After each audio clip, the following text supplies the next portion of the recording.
Welcome back to Financial Therapy. It's not just about the money. I'm personal financial planner, columnist, and financial therapist Rick Kahler.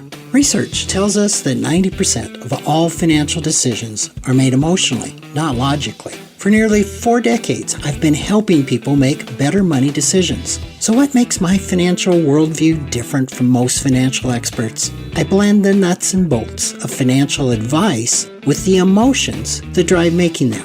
Good money decisions are not just about the money. So let's get started with today's episode. Well, welcome back to another edition.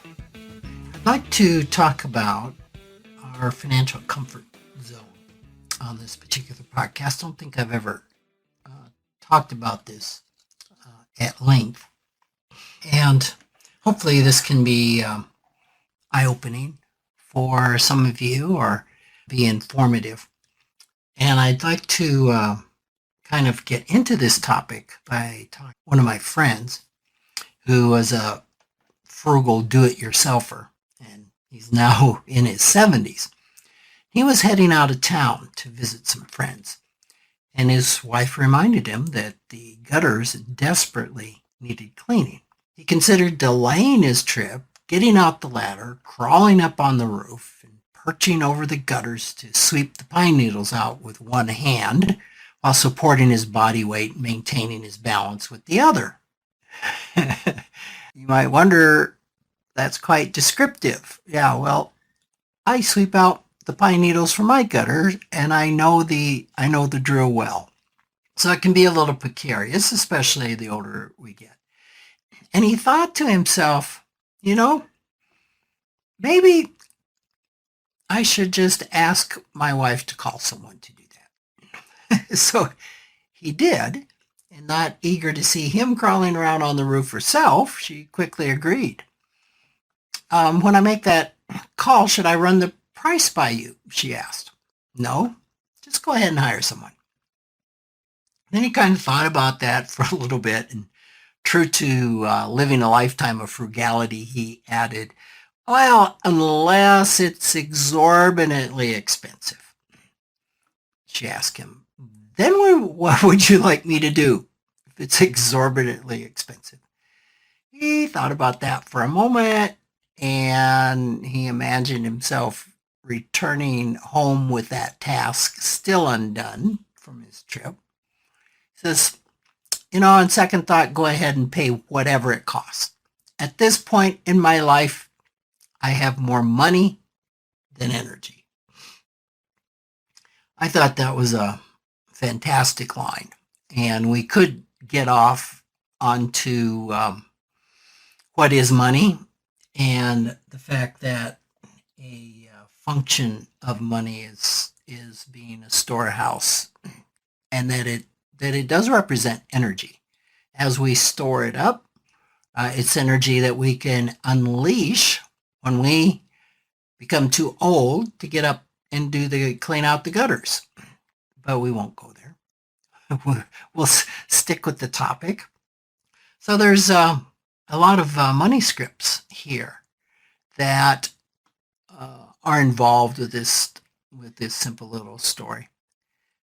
What kept him from hiring the gutters done in the past? Well, a bunch of money scripts. It could have been early on in his life that he had a money script, I can't afford to hire someone. Now, money scripts are all partially true and partially false. At that point in time in his life, that money script could be absolutely true. That maybe he couldn't afford to hire someone because it would have actually taken money away. More important things like food, clothing, shelter. Maybe at that time in his life, his time wasn't that valuable. He became a business owner, but that could have been during the days where he had the time to get up on the roof and clean out the gutters. So oftentimes people get the impression that money scripts are bad, and money scripts are neither inherently bad or good. they are contextual. So the wrong script in the wrong play is not a good thing. But the right script in the right play is a good thing. And in this case, you could have a money script that I can't afford to hire somebody, and it just worked perfectly. The deal is, or where the problem becomes, is when circumstances change and we don't change with them. When we become in our 70s and we're still clinging to the money script of, I can't afford to hire someone. Well, things have changed.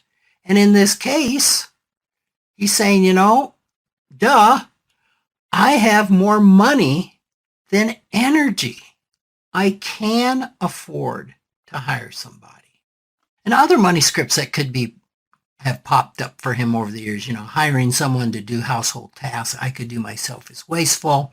Chores like this just come along with owning a home. It's faster to do it myself. By the time I call around and find somebody else to do it, I could have had it done.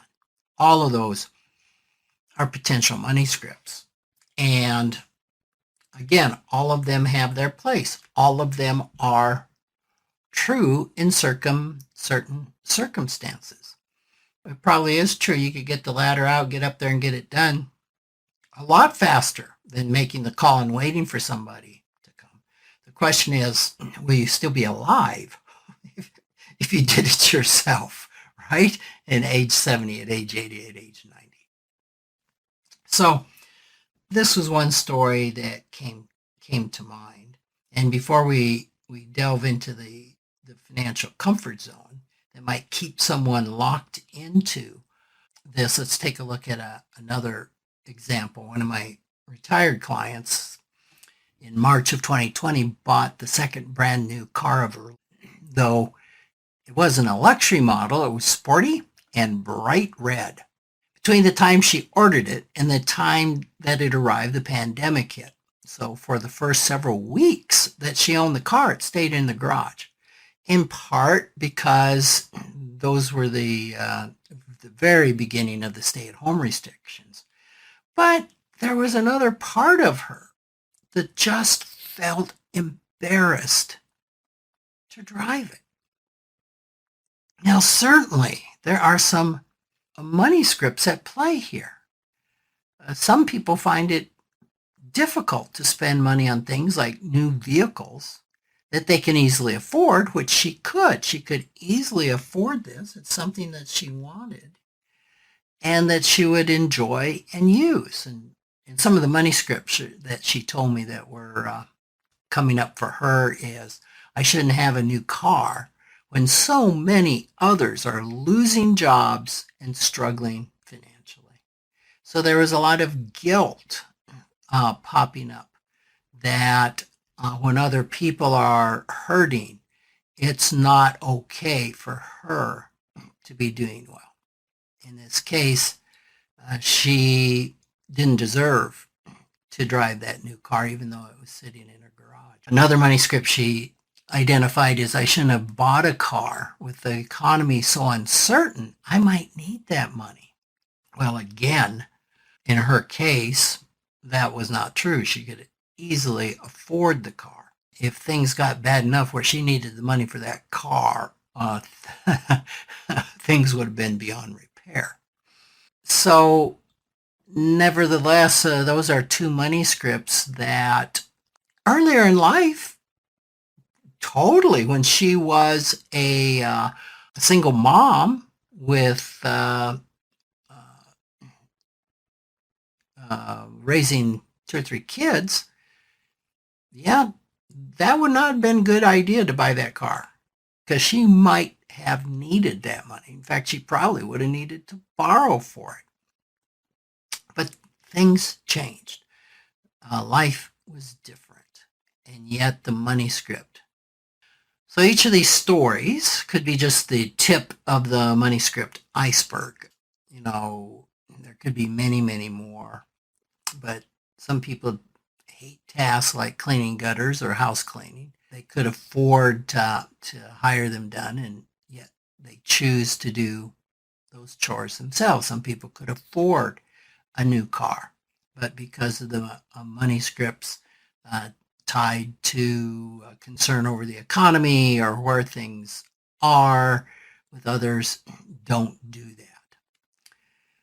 Now, these money scripts are internal. Not to say all money scripts are internal, but they're about the person, what the person is perceiving themselves. They're held in place by what they think, feel, or believe about their money behaviors.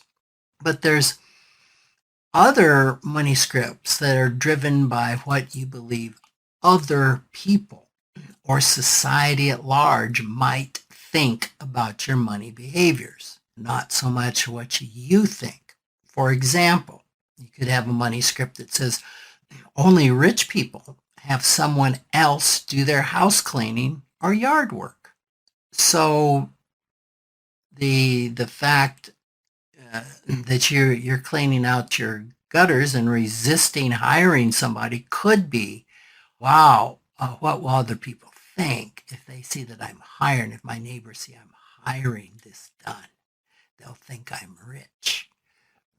You could have a money script that if I hired someone to do my gutters, my neighbors would think I was trying to be better than them. Or the same thing with a new car. If I drive a new car, people will think I'm a selfish rich person. Now, you could also have a money script that if I drive a new car, people will not think I'm frugal, because folks like me, advisors like me, will tell people your best financial deal is to buy a car that's 2 or 3 years old. You usually get your best bang for the buck because the depreciation is off of it. And you can have a money script that, wow, if I drive a new car, then I am no longer frugal. Well, that could be true. It also could be true that you can't afford a new car. I mean, let's face it, if nobody's buying new cars, there's no 2 or 3 year old cars for frugal folks to buy.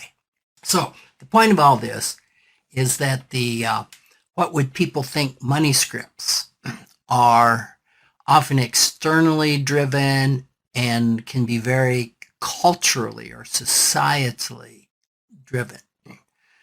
We tend to associate with and live in neighborhoods physically, live near people who mirror our financial circumstances and our money scripts. So we call this a financial comfort zone. And a financial comfort zone is often shared by people who have similar incomes. They could have similar lifestyle. They could have similar spending and saving habits, beliefs about money, even beliefs about political policy, political parties. So this comfort zone forms an artificial boundary that we impose on ourselves or others. And the financial comfort zone isn't necessarily defined by what we can or cannot afford. It could be. If I'm in a financial comfort zone of people that I know are making the same amount of money as I am, that can be one zone. But generally speaking, when we're, say, a lifestyle comfort zone, can have nothing to do with what we can or cannot afford, or even by what we really want. Yet we and those around us can become uncomfortable if we move outside of those boundaries. And that's where the issue comes. That's where the what would people think, WWPT, if I move out of my comfort zone, either above or below it. And you've probably heard me say that the object in working with our money scripts is to, and trying to modify our money scripts, is to expand the boundaries of our financial comfort zone. And people can and do expand their comfort zones. Like kids who grow up in a low income family may be able to expand their comfort zone and get an education or go to careers that bring them financial success far beyond that of their parent. However, reasonably often that those who leave the financial comfort zone of their peers are ostracized unless they mend their ways and return to the beliefs and the behaviors of the zone. And I've talked about Louis Barras, I believe. I sometimes mispronounce his last name, as he's noticed this in communities of the working poor, poverty, that when a person climbs out of that they're ostracized. I see that in my area, in within some of the Lakota culture and some of the reservations. So that's what we're talking about, this financial comfort zone. And when a person breaks out of that, it can not only become uncomfortable for them, it can be uncomfortable for everybody else in their zone. So we want to get things back to homeostasis. Let's look at the flip side for those growing up in wealthy families. Normal may include private schools, international travel, live-in household help, expectations of a private education, maybe Ivy League, and then being followed by a lucrative career. So any time a person breaks out of that zone, let's say it's on the downside of that, where they don't embrace private schools, they go to a public school, they decide to become an artist or something that wouldn't be considered a lucrative career. That can be very uncomfortable for the family, for their peers, and they will get a lot of pressure typically to come on, get a grip and go get into the private college. You know you're not going to go anywhere unless you do it, with a lot of pressure to get them on track again. And those growing up, say, in families with limited income, they'll typically inhabit a lower financial comfort zone. So their normal might include shopping at thrift stores, squeaking by from month to month, having little or no expectation of a higher education. So in both these cases, the expectations people grow up with tend to keep them in their financial comfort zones. And once again, they're artificial boundaries that we impose on ourselves or others. And they're not necessarily defined by what we can or can not afford. Let's take an example of when a person has a certain lifestyle.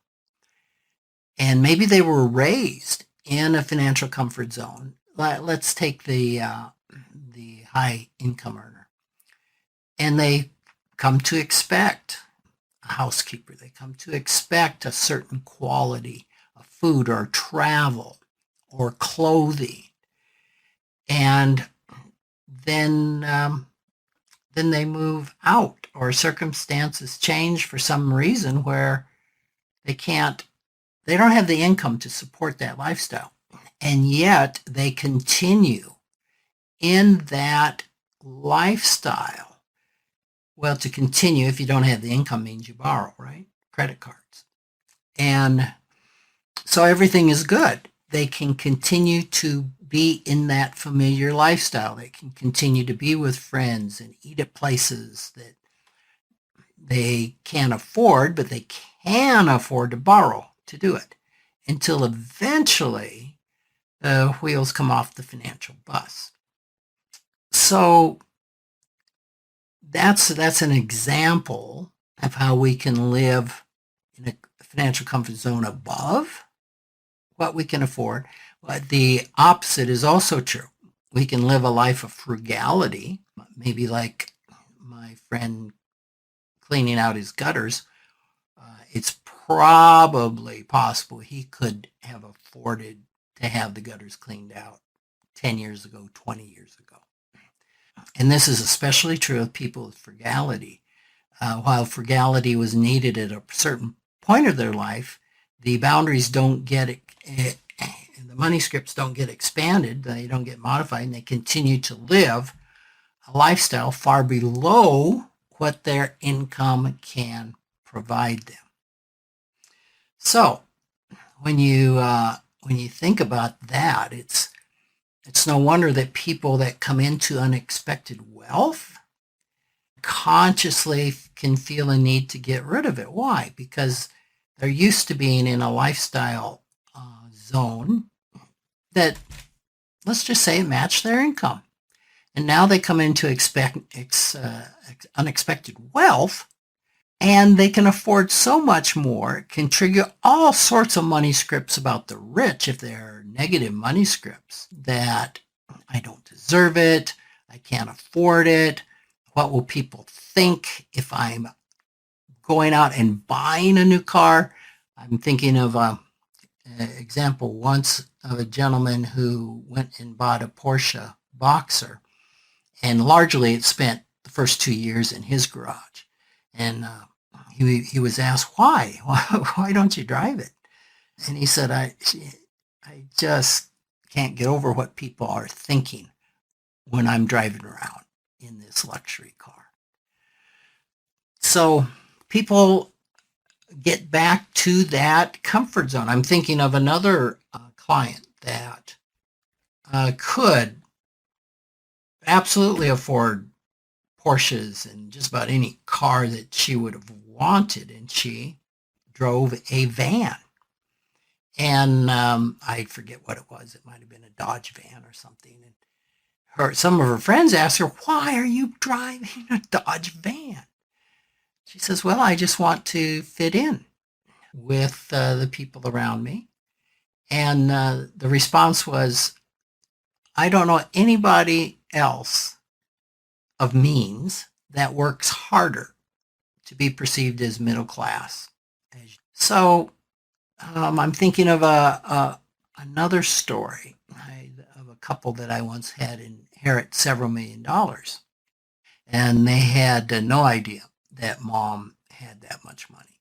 All at once, they had the means to move into a much higher lifestyle zone. And yet their reaction was depression. They came into my office asking, what's wrong with us? Our friends are saying, well, now finally you can afford to buy the house that you've always wanted to buy. They rented. And they said, why are we depressed? So we spent some time exploring their money beliefs and discovered their number one money script was money we didn't earn isn't worth having. Moving slowly out of their financial comfort zone by their own efforts would have been fine, but being shoved out of it so suddenly by an unearned inheritance provided a huge challenge. And so we did a lot of work with them, helping them expand and modify those money scripts. And it's a very cool thing that today they have not gotten rid of that money. It's still supporting them very nicely into retirement. So I guess it's just no wonder that people coming into unexpected wealth can feel this compulsion to get rid of it, right? And it's all about the familiar comfort zone. And one way to get back into that zone is to get rid of the money somehow. That's where they're comfortable. That's where their friends are comfortable. So that's that's some of what's been on my mind around comfort zone. I'm thinking that we've talked about sudden wealth. Same thing can happen to those in higher financial comfort zones. Suppose a high earning professional couple, they're accustomed to that affluent lifestyle. They lose nearly half of their net worth in an economic downturn. Maybe one of them's laid off. While they're not going to starve, they could scale back their spending and still live comfortably. But this might not seem like an option to them. Just like the one we talked about recently of somebody raised in a higher income bracket. When they've been in it themselves, changing their financial circumstances would move them out of the place that they felt they belonged. So it's possible that they could go into debt, they could spend down the assets they do have left, all concerned about what will other people think? What will people think that now we can't go with them to the expensive dinners or the expensive international travel? And what's going on there? Well, it's that pain. In IFS speak, it's the pain, the vulnerability of an exile, right? A manager, a poor part of them, is saying, no, we must keep this lifestyle up. Why? Because the pain, what that means to a vulnerable part of us is too much. It could mean I'm a failure if I have to reduce this. It could mean the fear of loss of friends. Just a lot of pain can be associated with continuing to live in the financial comfort zone. Same with what will people think. It's the pain of rejection, of loneliness that can be driving this rigidity of our money scripts. So I think I'm just about out of time. So the wrap up here is that money scripts around something as simple as to whether to hire help for a household task or buying a new car can be amazingly complex. So paying attention to what we imagine, what other people are thinking, paying attention to the emotions that are around that give us a huge insight into our internal relationship. Thanks for joining me. Thanks for joining me, Rick Kahler, for another episode of Financial Therapy. It's not just about the money. This is where I combine the nuts and bolts of financial advice with the emotions that drive making them. Remember, every financial behavior, whether it appears illogical to you or others, makes perfect sense when we understand the underlying beliefs, feelings, and thoughts. Sign up for my weekly blog at financialawakenings.com. I hope you'll join me again for our next episode.